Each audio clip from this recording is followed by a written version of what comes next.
Bonjour, aujourd'hui on va traiter l'ISCAE 2019 pour les élèves qui étaient absents lors de la séance. Alors pour le sujet de l'ISCAE 2019 est composé de l'algorithmique, de la modélisation et un exercice sur le tableur Excel.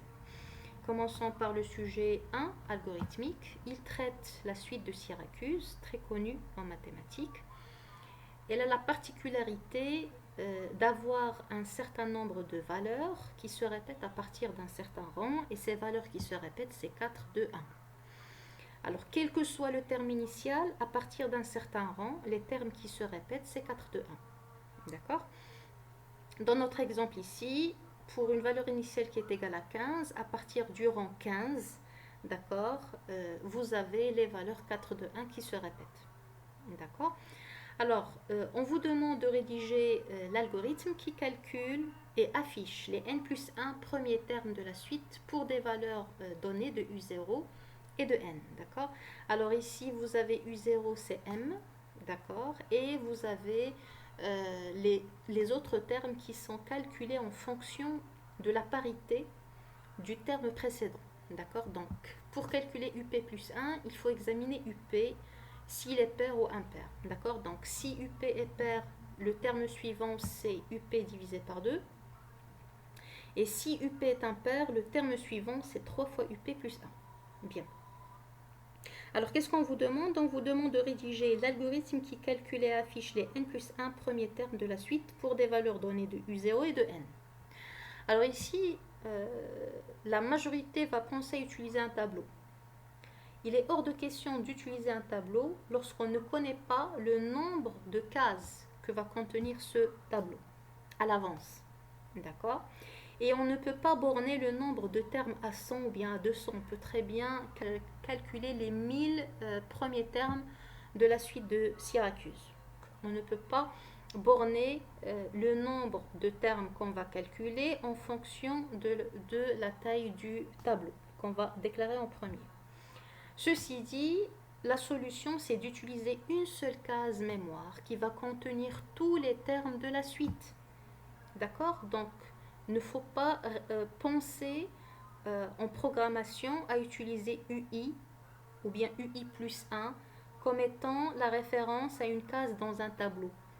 Ok? D'accord? Donc ici, on ne va pas utiliser un tableau, on va utiliser une seule case et à chaque fois, cette case va contenir les différentes valeurs de la suite à des temps différents. D'accord? Alors, l'algorithme, on va l'expliquer. On commence par l'entête. Les variables, j'aurai besoin de n, le terme initial, n, le nombre de termes que je vais calculer. Ensuite, i, une variable qui va prendre les différents rangs des termes de la suite de Syracuse, et UP, c'est la variable justement qui va contenir les différentes valeurs de la suite. Donc je commence par demander m et demander n. Okay. Donc UP va contenir le terme initial. Je vais l'afficher. Ensuite, je commence à parcourir les autres termes, d'accord, de 1 jusqu'à n. Et je calcule la parité de ce UP. D'accord? Donc si UP mod 2 égale à 0, alors UP va recevoir UP div 2. Alors div pour la division euclidienne et mod pour le reste de la division euclidienne. Sinon, UP va recevoir UP fois 3 plus 1 si UP est impair. Fin si. Alors là, UP, à la fin, contient le nouveau terme. Ok? Le nouveau terme. Et exactement lors de la première itération de la boucle, UP contient U1 et que je vais afficher. Lors de la prochaine itération, à la fin du fancy, j'aurai dans UP U2, le terme U2. Mais j'utilise toujours la même case mémoire. D'accord? Et ainsi de suite. On laisse tourner et à la fin, on aura à l'écran l'ensemble des valeurs de la suite de Syracuse. Ensuite, vous avez le sujet numéro 2, la modélisation.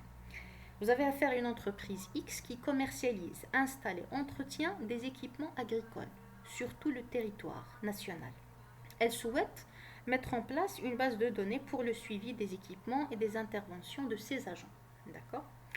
Alors, qu'est-ce qu'on vous demande? On vous demande de rédiger les règles ou contraintes de gestion représentées sur le modèle par les 3 cardinalités notées sur le modèle. Alors, on vous demande de donner les règles de gestion A1, 0n, 1n à partir de l'annexe que vous avez là.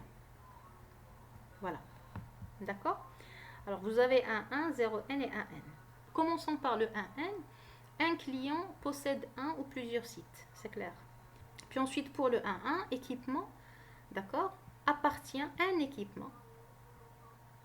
Ok, un équipement appartient à une et une seule catégorie.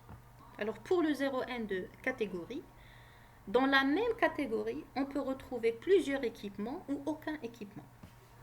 D'accord? Alors, on exprime ces règles comme suit. Donc, 1.1, un équipement appartient à une et une seule catégorie. 0n, une catégorie concerne plusieurs équipements ou aucun. 1n, un client possède un ou plusieurs sites. C'est clair? Pour la question suivante, la question numéro 2, on vous demande de déterminer les cardinalités A1, B1, A2, B2 et A3, B3. D'accord? Alors, pour les cardinalités A1, B1, c'est un N, et voici la règle correspondante. Donc, un site peut avoir un ou plusieurs équipements installés. A2, B2, c'est un 1. La règle, un équipement est installé sur un et un seul site. Et c'est écrit dans le texte. A3, B3, un 1. La règle, d'accord, qui correspond à ce 1, 1, un site est possédé par un et un seul client. D'accord? Bien. La question 3, compléter le modèle fourni en annexe en y ajoutant les éléments de modélisation, entité, association, propriété que vous estimez nécessaires, et ce afin de prendre en charge les interventions des agents sur les équipements. Chaque intervention concerne un seul équipement et est réalisée par un ou plusieurs agents. Alors là, vous allez écrire les dépendances fonctionnelles. D'accord? Vous allez rédiger l'ensemble des dépendances fonctionnelles existantes. D'accord? Puis ensuite, vous allez rajouter ce qu'il faut pour le compléter. Donc ici, on va rajouter une dépendance fonctionnelle entre le code agent et l'ensemble des propriétés de cet agent. Et on va rajouter aussi une CIM, d'accord, une contrainte d'intégrité multiple, qui va regrouper le code agent et le code équipement, d'accord, pour déterminer la description de l'intervention, la date de l'intervention, la durée de l'intervention, d'accord, le code de l'intervention. On peut rajouter l'ensemble de ces propriétés. Alors, on va se restreindre au code de l'intervention, la description et la durée, et ne pas rajouter la date parce que c'est le sujet justement de la question suivante. D'accord? Donc, vous aurez soit cette solution, soit vous allez rajouter non seulement une dépendance fonctionnelle entre le code agent et ses propriétés, mais aussi entre le code intervention et ses propriétés. D'accord? Et entre agent et intervention, vous avez une CIM, et entre intervention et équipement, vous avez une CIF. Puisqu'une intervention, elle concerne un seul équipement, et pas plusieurs équipements. D'accord? Alors, on peut éliminer cette entité intervention, d'accord, et garder l'association directe entre agent et équipement, d'accord, mais il est préférable d'éliminer cette entité et ne la garder que si une intervention va concerner plusieurs équipements. D'accord? Mais du moment que vous avez une intervention, elle concerne un seul équipement, autant garder une association plutôt que l'entité intervention. D'accord? Voilà. Alors, ceci dit, avoir une entité intervention n'est pas faux. On peut très bien avoir agent. L'entité intervention, on va garder l'ensemble des informations sur l'intervention, le code, toutes les informations sur l'intervention. D'accord? Seulement du moment que l'intervention concerne un seul équipement, autant avoir l'association plutôt que l'entité intervention. D'accord? Alors, ceci dit, c'est la seule chose qu'on va ajouter à notre MCD. Et donc, là, vous avez la partie qui manque à votre MCD. Alors, donc, entre équipement et agent, alors l'autre partie n'a pas été schématisée. Donc, vous avez agent, ok, le code de l'agent, le nom, le prénom et l'adresse à agent, d'accord. Puis ensuite, vous avez équipement. Donc, date installation, c'est la réponse à la question qui va suivre, ok, donc équipement, plus l'ensemble des propriétés que vous avez déjà dans équipement, dans le MCD, en annexe. Et vous avez l'association intervenir. D'accord. Donc, on a opté pour une association plutôt qu'une entité. Puisque, comme j'ai dit, une intervention concerne un seul équipement. Donc, j'aurai là intervenir, le code de l'intervention, la description de l'intervention, la durée de l'intervention et la propriété P2 qui sera la réponse à la question qui va suivre.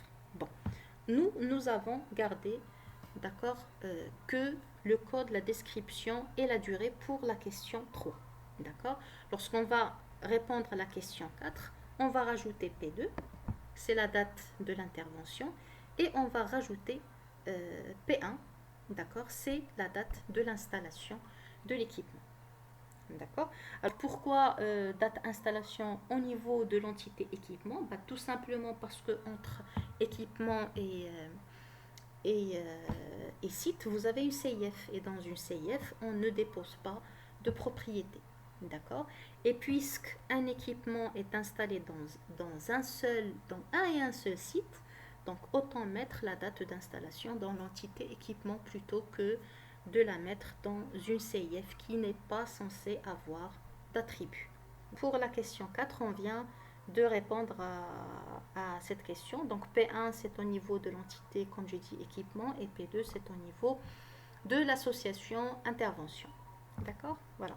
Pour le troisième sujet, tableur. Donc c'est un exercice classique, c'est pas vraiment trop difficile. Donc on vous demande de remplir les cellules C12, F12, F13, F14, F15, F16 et F17.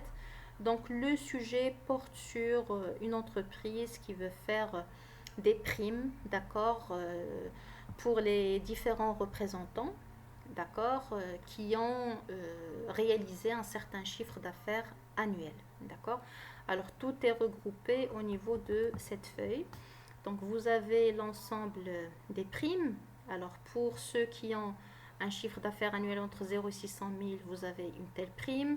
Entre 600 000 et 1 million, vous avez un tel pourcentage. Et plus de 1 million de dirhams, vous avez un autre pourcentage pour la prime. D'accord. Donc on vous demande de remplir C12 en prenant en considération qu'il y aura une recopie.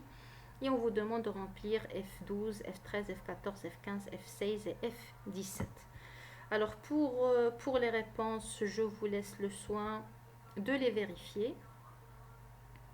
Alors C12, vous allez utiliser ainsi. D'accord, on vérifie B12. D'accord, si elle est supérieure à 1 million. D'accord, alors qui se trouve au niveau de A6. Puis ensuite, si c'est le cas, alors vous allez calculer la prime qui n'est rien d'autre que le pourcentage fois le chiffre annuel qui se trouve au niveau de B12. Et ben sinon, s'il est inférieur à 1 million, on vérifie s'il est supérieur à 600 000. Si c'est le cas, ben, on a un autre pourcentage. Et s'il est inférieur à 600 000, nous avons les 2000 dirhams en supposant toujours dans l'hypothèse que le chiffre d'affaires est positif et qu'on n'a pas traité le cas où il y a une erreur de saisie, un chiffre d'affaires est négatif. Donc on s'est limité à ces cas-là. D'accord. Alors le F12, je ne crois pas que vous allez trouver des problèmes au niveau de F12, c'est un total, donc c'est une somme. F13, la même chose, c'est une somme. Le maximum, on sait très bien le calculer, la moyenne aussi. La plage, il faut faire attention avec la plage, donc la valeur maximale des chiffres d'affaires annuels, la moyenne des chiffres d'affaires annuels, donc c'est pas vraiment très difficile. Alors puis ensuite vous avez F16. Alors là, F16, il faut faire attention. F16, vous allez utiliser la fonction recherche V. ou bien recherche du moment que vous avez les données qui sont représentées verticalement. Alors la clé, ça sera justement le chiffre d'affaires annuel maximal qui se trouve au niveau de F14, la plage qui s'étend de B12 jusqu'à D21 et on va choisir la troisième colonne puisqu'on cherche le nom du représentant et on veut une recherche exacte. Puis ensuite F17, c'est le nombre de représentants ayant dépassé le chiffre d'affaires annuel moyen. Donc ici, ça sera NPC puisqu'on va compter. Et il suffit d'écrire le critère, d'accord, et la plage qu'il faut déterminer. Voilà, donc ça c'est pour l'ISCAE 2019. Merci pour votre attention et à la vidéo prochaine. Au revoir.